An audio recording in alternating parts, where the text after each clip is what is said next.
You may have just met Vegapunk. I say may because there's a few things that kind of make me question it. But welcome back to the Straw Hat Duo. My name's Charlie, and today we're going over chapter 1061 of One Piece, titled Egghead, The Island of the Future. This does have a cover page story. It's the Germa 66's Cold-Blooded Voyage. This is volume 19 of it. It's pretty much just the Germa siblings escaping with Caesar. It says, time to escape, Niji and Yanji are free. They seem to be escaping Whole Cake Island. Who knows, maybe Caesar will join Judge on his scientific adventures. This chapter starts out right where the previous one left off. We get Chopper, Luffy, just flying out into the water. Luffy grabs Jewelry Bonnie, not knowing who she is, of course, and grabs her and pulls her. And we see a zoomed out picture of the Sunny. But underneath the Sunny is a giant shark. Huge. Like, its teeth are about half the size of one tooth is about half the size of the Sunny, giving a reference on how big it is. So Jewelry Bonnie screams out, look out below you. Frankie uses Buddha Burst, I believe, to just kind of pop out of the way right before the jaws snap down as the shark comes up, and we see it looks like it says punk on the side of the shark. Zoro freaks out. He's like, the hell is it? What is this, a shark? But no, it's metal. Frankie yells out, it's gonna be a rough landing. They're falling back into the water. Jinbei notices that, hey, Luffy and Chopper fell into the ocean. I gotta go get them. He dives off the side of the boat, tells Frankie to take over, and Frankie's like, okay, cool. Uses the keel attachment, which is just a propeller. It's the rabbit screw propeller, and he uses that to try and start, getting over to where Luffy and Chopper are. And we see the shark at this point starts beeping, and we see a target of it locking onto the Sunny, and all of a sudden it opens its mouth, a cannon pops out, and it looks like 3 or so torpedoes shoot out of its mouth at the Sunny, and it is a direct hit. It blasts the Sunny up into the air, and they capsize. As they capsize, they start to sink down into the water, and then we cut back over to Jinbei. Jinbei notices the explosion, but decides he's got to save Luffy and Chopper and Bonnie at this point.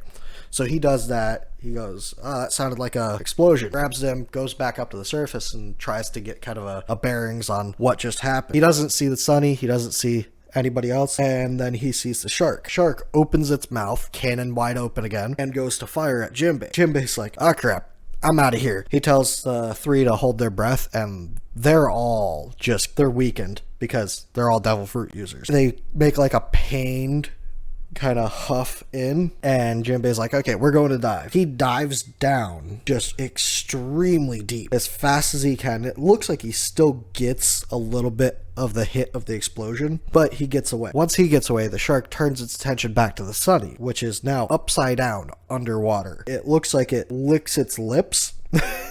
Do sharks have tongues? I've never thought about that before. Anyway, let me know in the comments. Do sharks have tongues? Anyways, the shark is going to try and eat the Sunny, and right before it goes to do that, a giant robot the same size as the shark appears behind the shark. And the fin looks a bit robotic too. Obviously, it's a robot shark. Oh, it says 3 on the fin. So the robot that pops in behind it is a giant robot, and it says Vega Force 1. But on the arm, it has a 12 on it. The giant robot punches the shark, and then we see all the Straw Hats, underwater, pretty much drowning. It's at this point we go over to Naval Base G14, where we meet a couple of old friends, friends, and a couple of new people, not likely to be friends. So it's Naval Base G14, and we see Captain Tashigi, and she is giving the medicine to the kids that Caesar was experimenting on, that are turned into giants. So they're all sitting there, they're taking the medicine, they've taken a major liking to Tashigi, and then somebody comes up behind Tashigi and says, hey, can you give me a second? I need to talk with you. She's talking about Helmeppo. Helmeppo is beside himself about Kobe. Obviously we know Kobe got kidnapped last chapter. This turns out to be Commander Vice Admiral Dahl. She's the Vice Admiral of G14. Tashigi kind of is like, hey, I understand he's being annoying, but I can't blame him. His best friend's life is on the line, and she's worried about Kobe too, because he's her junior. And then we cut over to Helmeppo, which we know is Navy HQ Lieutenant Commander of Sword. And then we meet somebody new, Hibari, who is a HQ Commander of Sword as well. And pretty much they're begging Prince Groose, which is a Navy HQ Rear Admiral of Sword as well. We've apparently met him before in a cover page story. I was not reading during that time, I don't believe. Sure, it's on the wiki, to be completely honest. Helmeppo and Hibari are begging to go save Kobe. Hey, we're close to Egghead Island, which is where the Straw Hats are. There could be a run-in between the Straw Hats and them. Helmeppo's like, hey, we're close to Egghead Island. Can't we just use one of the Seraphim, go and rescue Kobe? Bruce's posse there, that's a pirate island. That's Emperor's Island. We can't just go stick our face in there. They don't call it Beehive Island for no reason. And that's where Helmeppo's like, well, let's just use one of the Seraphim to do it. They can take it. Prince Groose is like, both of you guys calm down. Can't get a hold of Drake at the moment. We can't act hastily. We gotta wait for orders. Then we cut off of there. I don't believe we get any more of... No, that's all we get of G14. That'll more than likely play a large role in this next arc. Helmeppo, Luffy might team up to go rescue Kobe. So then we cut over back to Luffy's group, where it's Chopper, Luffy, Jewelry Bonnie, and now Jinbei. And they're all on the island. They're all drying off. Bonnie's a little pissed off. She's like, how do you not remember me? We were both on Sabaody 2 years ago. We're both part of the worst generation. She's like, yeah, don't forget, we're enemies, and the name's Bonnie. Then she goes, yeah, but also thanks for saving me back there. Luffy, being his typical self, says, don't sweat it, bogey.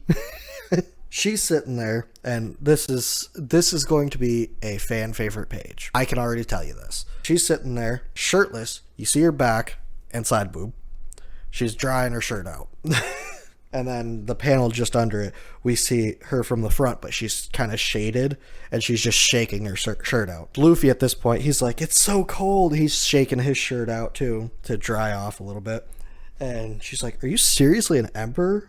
By the way, what's the deal with your poster? Isn't your hair white now? Why is it not white? He kind of explains, oh, that's what it looks like when I'm totally free, which that is pretty interesting. That means he's pretty self-aware of his awakening. It wasn't one of those kind of unconscious type things. He was 100% aware of it.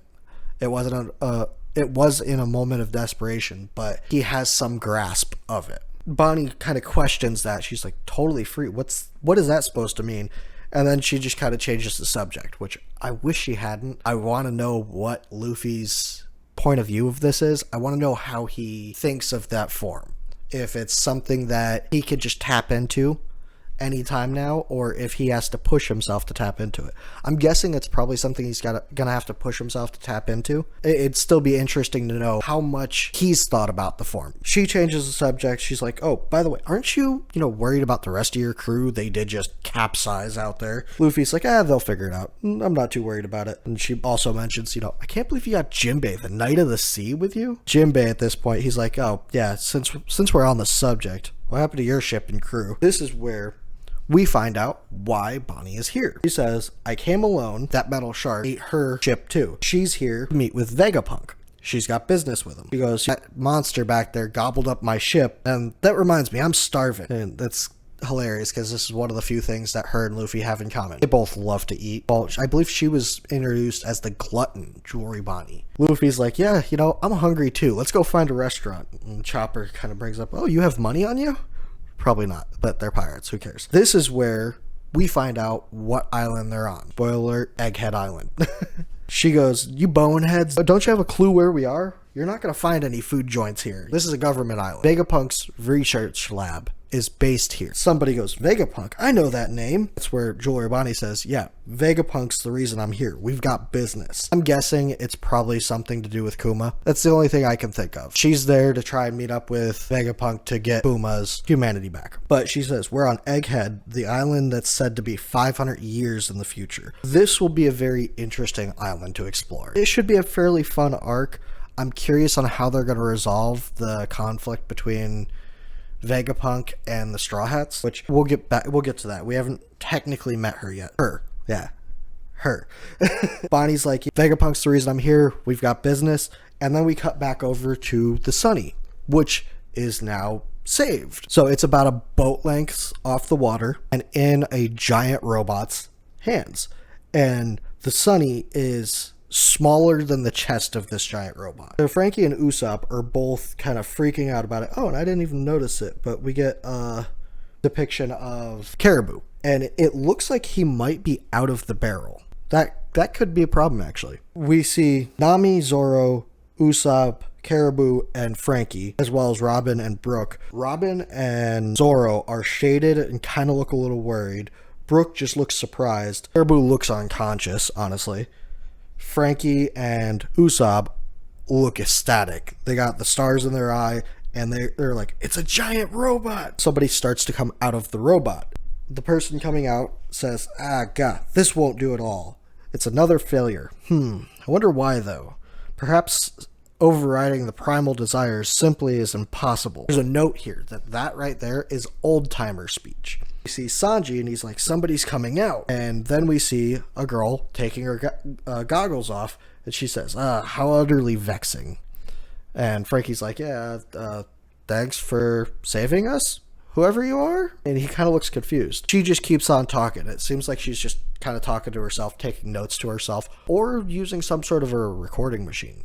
I mean, it is science.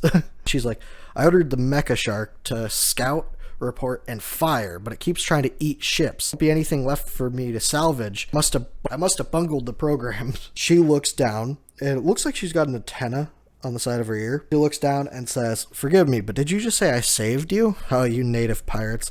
I work for the government. Despite my mediocrity, they like to call me their scientific genius. You can call me Dr. Vegapunk. She's in like a jumpsuit with what looks like boots that are part of the robot. That's probably how she controls the robot a little bit. There's a bunch of levers inside the robot, but her arms look like they could be part of the long arm tribe because they're abnormally long, and the forearm is actually pretty big. Now, what makes me kind of question, this is obviously Vegapunk. What makes me question it is this actually Vegapunk's body? There's a few things that I could think of here. One, the arms, it could be modifications like Frankie, could be cyborg or android even. Vegapunk is said to be the most scientifically advanced person. They could have made androids or transferred their consciousness into an android. I don't see why it'd be a woman if Vegapunk wasn't a woman, so I'm just going to assume that Vegapunk in general here especially is a woman. Before I go back into a little bit of a tangent on that, there is a break next week, so unfortunately we're going to be waiting a little bit to figure out any more on Vegapunk. One of the things I'm thinking of is it could be an android, could be modified, or android or cyborg, or just straight robot. What makes me think it could be just a straight robot is the antenna on the side. It looks like it's going on her ear, and it could be a transmitter. It could be remote controlled by Vegapunk on the island. So that could be it. It could also be an actual person just being mind controlled. It is sci-fi, you know? Looking at the face, because you see a close-up of the face. You don't see the right eye, though. When we get a close-up of the face, the eye, it looks like it has a lot of emotion to it. I'm kind of torn. I don't know if I want to believe this is truly Vegapunk. I don't think it's Vegapunk's original body. One, it is a young girl. There's no way that Vegapunk is that young. Vegapunk has been around for, I believe, like 50 years. So she'd have to be at least like 70. There's no way she's 70 in that picture. Either she figured out some way of de-age herself, or this is not her original body. I'm going to lean towards it's not her original body because on the jumpsuit, it says Punk 2. That means second iteration, just like Frankie is a Battle Frankie 35. Vegapunk is at least a cyborg. It'd be pointless if otherwise. I'm thinking could be an android or just a consciousness in general. Let me know what you guys think of that whole thought process. Let me know what you guys think of Vegapunk. Are you excited to learn a little bit more about it? Do you think we are going to, in 2 weeks, go right back to here? Or are we going to cut over to G14? Are we going to cut over to Sabo, Kobe? We could have a chapter dedicated to Kobe. I don't think we're going to get answers on Vegapunk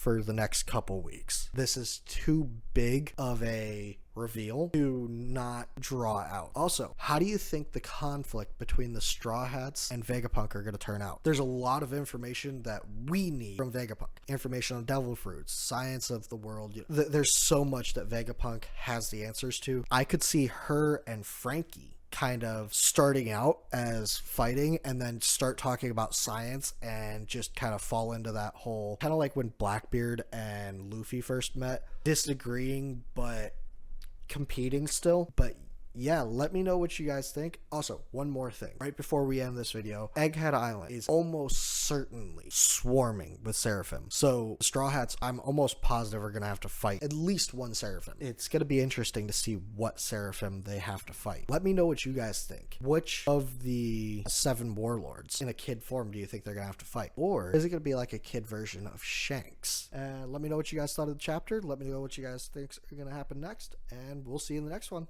Bye.